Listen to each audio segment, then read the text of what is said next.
Young writer Jennifer Hills goes out of town and rents a house by the river to write a new book in complete seclusion. Arriving at the place, she meets with the landlord and takes the keys from him. Earl also shows the girl a map so that she can find housing without any problems. Having gone to a country house, the girl circles along the ring roads and soon realizes that she is lost. Stopping at a gas station to fill up a full tank, Jennifer meets 3 guys who work at the station: Johnny, Andy, and Stanley. One of them decides to help the girl and show the right way. The young writer is very attractive, so Johnny tries to show his sympathy for her and flirt with Jennifer. The girl does not appreciate the guy's attention signs and is very embarrassed. While trying to get back into the car, she accidentally activates the alarm, causing Johnny to step aside and knock over a bucket of water. Friends make fun of the clumsy guy, saying that he wet not only his legs but also his pants. After apologizing for the awkward situation, the writer leaves. Arriving at her house, Jennifer settles in, lays out things, and immediately starts writing the first chapter. A little later, the girl decides to relax and sunbathe on the lake, allowing herself a glass of wine. At some point, she hears strange sounds and gets scared, but it turned out that they were birds entangled in the trees. In the evening, the writer calls her friend to talk about her first impressions and life in a country house. She notes that the nature here is beautiful, conducive to writing a book, so the process is going better than Jennifer expected. Hearing strange sounds, the writer goes to the barn and sees that its door is open. Having looked around and not noticing anything suspicious, she returns to the porch, taking a glass and a laptop. The girl accidentally knocks over the wine. Jennifer returns to the house to wash her soiled clothes and does not realize that Stanley is spying on her, shooting the beauty on a video camera. In the morning, the girl goes for a run and notices an old abandoned house in the forest. A little later, she returns home and wants to take a shower but is unable to do so due to sewer problems.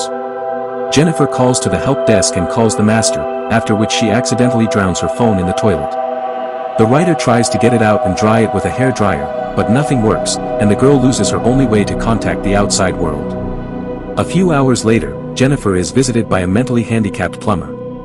Matthew quickly repairs the sewer and pleases the girl with this. The writer decides to thank the guy and kisses him on the cheek. Matthew is embarrassed because he never had a girlfriend and runs away without taking money for his work. A little later, he meets with friends who work at a gas station and talks about what happened here. Stanley shows a video of Jennifer that he took last night. Johnny is sure that the girl feels sympathy for him, but his friends continue to tease him. Matthew managed to kiss the beauty, unlike the humiliated tanker. Johnny is angry and wants to assert himself by taking revenge on the charming writer. In the evening, the girl finishes work on the next chapter of the book and decides to relax a bit. She finds funny cigarettes and, having smoked, falls asleep. At night, Jennifer wakes up due to strange sounds and goes outside. A little later, she hears a knock on the door and is very frightened. Going outside, she notices a dead bird on the porch and hears that the barn door is open again. A couple of minutes later, the girl returns to the house and sees, on the laptop monitor, a photo of 3 friends who have made their way into her house. The guys hurt and insult Jennifer, forcing her to drink with them. They are not interested in money and excuses. Johnny orders Jennifer to shove her teeth and calls her a horse. He then forces her to put the barrel of a revolver in her mouth. Andy also does not miss the opportunity to play a trick on the girl and throws burning matches at her. Johnny invites Matthew to join them and also makes fun of the girl. At the same time, Andy forces Jennifer to drink some more. Grabbing the bottle, she hits Andy and finds a pepper spray to incapacitate Stanley. Once outside, Jennifer runs into the woods and meets the local sheriff, Stork, hunting with his buddy and the girl's landlord. She talks about what happened and asks the policeman for help. Earl goes home, and the sheriff offers to return to the house to look around and find the criminals. Upon returning to the crime scene, the police officer finds an empty alcohol bottle in the legal substances. He assumes that the young writer has made up her story and searches her. At some point, Sheriff begins to molest the girl, and she tries to resist. At the same time, Johnny and his friends return to the house. Soon Jennifer realizes that the sheriff is not going to help her because he is in cahoots with criminals. Moreover, Stork turned out to be a more cruel man who loves to mock defenseless girls. Threatening Jennifer with a rifle, the policeman caresses her breasts and forces the girl to her knees. At one point, she manages to punch Stork in the face, but this only makes things worse. The sheriff, Johnny, and company force Matthew to take advantage of the girl. The weak-minded guy refuses, but in this case, Stork threatens to take her life. Realizing that there is no choice, Matthew undresses. The friends see that he is not excited and ask the girl to dance. After throwing the defenseless Jennifer to the floor, the men hold the girl and help Matthew to take her. The writer again tries to resist, because of which Matthew almost strangles her during an action. After the guy is sick, but this does not bother others because they have a slave who will clean up here. A humiliated Jennifer notices the men are distracted and tries to escape. The girl does not succeed because the sheriff, Johnny, and other guys are chasing her into the forest, not allowing her to go far. At some point, they catch Jennifer again to continue their brutal bullying. To begin with, Andy tries to drown the girl in a puddle, after which Sheriff takes her, noticing a gun a meter away. Jennifer tries to grab it to punish the scoundrels, but Johnny Nova says this and throws the holster aside. Due to the shock experienced, the girl loses consciousness and no longer anything. Waking up, she again tries to leave, but Sheriff pursues her. He wants to take the girl's life with a shotgun, but she acts ahead of the curve and jumps from the bridge into the water. They wait for Jennifer to surface, but her body disappears without a trace. Realizing that the writer needs to be found, Stork orders guys to go to the source of the river and look for her body. Several hours of searching yield no results, so they assume the girl was eaten by an alligator. Stork destroys the videotape and asks his accomplices to get rid of other evidence. Back at Jennifer's house, Johnny and Andy set fire to the girl's personal belongings and then take apart her car. Meets with Earl and returns the keys to the house, revealing that Jennifer has moved away and left a mess behind. Matthew feels guilty about what happened to the girl because he sincerely fell in love with her, not wanting to continue communicating with friends. The mentally retarded guy moves away from them. 1 month has passed. Stork, Johnny, Andy, and Stanley return to their normal lives. Meanwhile, Matthew continues to wander in the forest and withdraws into himself more and more. At some point, he notices Jennifer and is very frightened but believes that it is all hallucinations. In the evening, the landlord calls Stork and tells him that his best friend Jennifer called him. The writer never returned home, having disappeared without a trace a month ago. Stanley visits Johnny the next morning and informs his friends that the record is missing. As it turned out, a month ago, Stork burned an empty video record as the guy managed to hide video of bullying. At night, Johnny rests and watches TV. At some point, he hears someone knocking on the door. When he goes out onto the porch, he sees a dead bird but does not attach any importance to this. A minute later, the sound repeats and Johnny goes outside again, believing that his friends are trying to play a trick on him. The guy threatens them with a revolver. A couple of minutes later, the situation repeats itself, and an annoyed Johnny fires several chaotic shots. When he sees Jennifer's slippers on his porch, he starts to panic. At that moment, the bushes stirred a few meters away from him. Running up to that place, Johnny finds Matthew's rubber bands which were on the hand of a weak-minded guy and assumes that these are his tricks. The next morning, upon returning home, Sheriff Stork learns from his wife that someone brought the tape. Wife wants to watch the video, assuming it is from their young daughter's concert.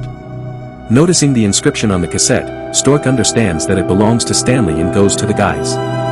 After meeting with them, he forces Stanley to eat the tape, after which he destroys it by throwing it into the fire. After talking, the accomplices understand what is happening and assume that Matthew, who is in love with the late Jennifer, is behind all this. Not wanting anyone to know about his crime, the sheriff decides to get rid of the evidence and witnesses. After inviting Earl to hunt, he goes with him into the woods and offers an old comrade a drink. Stork realizes that Jennifer's landlord may be asking unnecessary questions and will expose him to a friend. Using a good moment, he takes the old man's life, eliminating him as an unnecessary witness. Meanwhile, Jennifer, who has been hiding in the woods all this time, decides to take action to get revenge on the guys and the sheriff. Matthew becomes easy prey for the girl, whom she drives to madness. Hearing the voice of the girl, the guy rushes around the house and, having fallen, loses consciousness. Later, he wakes up and realizes that he has been captured by Jennifer, hiding in an abandoned house. Here she asks Matthew not to blame herself for anything and, using a good moment, strangles the guy with a rope until he loses consciousness. Andy and Stanley go into the woods to find Matthew. At some point, they hear the familiar music of a harmonica and realize that the sounds are coming from an abandoned house. After splitting up, Andy heads inside while Stanley inspects the perimeter. Noticing the surviving writer, he rushes to her but falls into a trap and starts screaming, calling Andy for help. A friend resorts to an amateur to film bullying on a video camera and does not notice Jennifer, who was waiting for him. A girl with a bat in her hands beats the guys, as a result of which they lose consciousness. Having tied Stanley with a broken leg to a tree, the writer clearly fixes his head and forces him to eat a rat. She then pierces the peeper's eyelids with fish hooks and ties them to a nail behind the tree so the guy can't close his eyes. After that, she butchers the fish and covers Stanley's face with offal. Back at the house, Jennifer tries to drown Andy but finds it too boring. The girl adds lye to the bathroom and removes the beam supporting the guy. At some point, Andy's strength leaves and he falls face down into the bathroom, having gone to the next world in terrible agony. Meanwhile, crows arrive at the smell of fish and peck out Stanley's eyes, causing the guy to fall asleep forever. Johnny hears that someone has arrived at the gas station and going outside sees a charming girl. As it turned out, this is Jennifer who, by cunning, approached the offender in order to hit him on the head with a tire iron. A little later, Johnny comes to his senses and realizes that he is tied up in an abandoned house. Playing with him like a horse, Jennifer pulls out the guy's teeth with pliers and sees that he pissed himself from fear. Remembering past bullying, she shoves the gun into his mouth. Johnny does not realize the mistakes and continues to insult the writer. Realizing that the horse does not want to obey, Jennifer takes the clippers and castrates the guy, after which she forces him to take his household into his mouth. Due to blood loss and shock, Johnny falls into an eternal sleep. The sheriff calls his wife and finds out that he has Jennifer at home, who introduced herself as a teacher. The sheriff hurriedly returns home, but the girl and daughter are missing. Fearing for the girl's life, he goes to the park but cannot find her. As soon as the sheriff returns to the car, Jennifer stuns him. A little later, the sheriff wakes up in terrible pain and realizes that the girl has stuck a rifle in his ass. She pushes the barrel deeper and deeper, after which she hooks the trigger to the rope, the second end of which she ties to the sleeping Matthew. Jennifer advises not to disturb the mentally retarded guy so that he does not twitch and goes outside. A couple of minutes later, Matthew woke up and, deciding to help the sheriff, got up, provoking the shot that took both lives.